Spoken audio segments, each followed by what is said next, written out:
শীতের সন্ধ্যেতে মুড়ি দিয়ে গরম গরম ভেজ চপ খেতে কার না ভালো লাগে।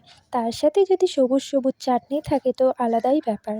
আর তার সাথে ছিল একটি 10 টাকার KitKat. So hey guys, welcome to my new mini blog. তো আমি চলে গেছিলাম সন্ধেবেলা ভেজ চপ আনতে। তো তোমরা কেমন আছো কমেন্ট করে জানিও, আর তোমাদের ভেজ চপ খেতে কেমন লাগে অবশ্যই কমেন্টে জানিও। দিনটি যেহেতু ছিল বৃহস্পতিবার, তার জন্য আমাদের ভেজ চপ খেতে হয়েছে। তো কোনো ব্যাপার না, বাজারে গেলাম ভেজ চপ আনতে।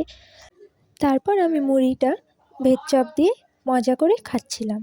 তো তোমরা কেমন আছো সবাই জানিও, আর জানিও সন্ধ্যাবেলা স্ন্যাক্সে তোমরা কে কী খাও, আর আমার মতো মুড়ি দিয়ে ভেজ চপ খেতে কে কে ভালোবাসো সেটাও কমেন্টে জানিও। আর কোন চপ তোমাদের বিশেষ ভালো লাগে সেটা আমাকে জানাতে তোমরা ভুলো না। তো আমি খেয়ে নিচ্ছি মুড়ি দিয়ে ভেজ চপ দিয়ে। তারপরে আমি একটু টিভিও দেখছিলাম, পেছনে টিভি আছে তাই, আর ওদিক থেকে কিছু একটা নিচ্ছিলাম আমি। আমরা সবসময়ের জন্য ফাস্ট ফুড, চিকেন, মাটন এসব তো খেয়েই থাকি, কিন্তু মাঝে মাঝে মুড়ি খাওয়া স্বাস্থ্যের পক্ষে ভালো। আর মুড়ি দিয়ে ভেজ চপ খেতে আমার বেশ ভালোই লেগেছে। আমি তো মজা করে খাচ্ছিলাম, আর টিভি দেখতে দেখতে মুড়ি খাওয়ার মজাই আলাদা সবাই মিলে। আমি যদিও টিভি খুব একটা দেখি না, তাও সবাই মিলে টিভি দেখার মজাই আলাদা। আর মুড়ি খেতে খেতে টিভি দেখার মজা তো বহুগুণ বাড়িয়ে দেয়। চপটা যেহেতু খুব গরম ছিল আর আমি খেতে পারছিলাম না, তাই আমি মুড়ির মধ্যে ভেঙে মেখে নিচ্ছিলাম। অল্প অল্প করে ভেঙে ভেঙে মেখে নিচ্ছিলাম যাতে আমার খেতে সুবিধা হয়। আর যে ওই গ্রিন চাটনিটা ছিল, ওই চাটনিটা ওপর দিয়ে আমি ছড়িয়ে দিচ্ছি যাতে খেতে আরও স্বাদটা বেড়ে যায়। গ্রিন চাটনিটা যদিও খুব পাতলা ছিল, তাও খেতে ভালোই ছিল।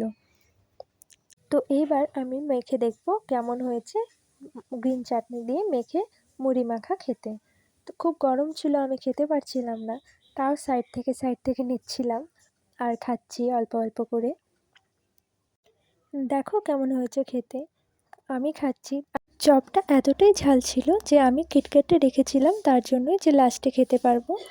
তারপর আমি কিটক্যাটটা বের করলাম। এবার কিটক্যাটটা খেয়ে নিয়ে আমি ঝালটা কমিয়ে নেব। কিটক্যাট খেতে কারা কারা ভালোবাসো কমেন্টে জানিও। আমার মতো আমি তো খুব ভালোবাসি খেতে। তো এবার কিটক্যাটটা খেয়ে আমার ঝালটা কমিয়ে মুখটাকে মিষ্টি করে নেব।